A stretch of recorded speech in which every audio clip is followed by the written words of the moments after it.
دور زوال امت مسلمہ کے دور زوال کے بارے میں حدیث کی کتابوں میں بہت سی روایتیں آئی ہیں۔ یہ روایتیں گویا پیشگی تنبیہ یعنی ایڈوانس وارننگ کی حیثیت رکھتی ہیں۔ ان روایتوں کا مقصد یہ ہے کہ امت کے رہنما پیشگی طور پر زوال کی علامتوں کو جان لیں اور ان کی اصلاح کے لیے سرگرم ہو جائیں۔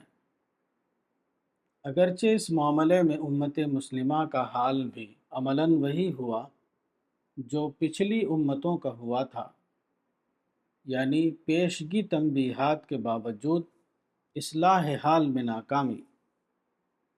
اس کی وجہ مسلمانوں کے درمیان رائج خیر امت کا خود ساختہ تصور ہے۔ قرآن سورہ نمبر 3 آیت 110 میں مذکور خیر امت کا مطلب خیر الامم یا افضل الامم نہیں ہے۔ امت کے اندر اگر امر بالمعروف اور نہی عن المنکر کا نظام باقی نہ رہے تو اللہ کے نزدیک امت کی حیثیت العیاذ باللہ ملعون امت کی بن جائے گی، نہ کہ خیر امت کی۔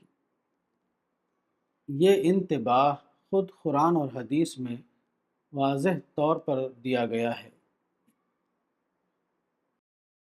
الرسالہ مارچ تا اپریل 2026، مولانا وحید الدین خان، صفحہ نمبر 6۔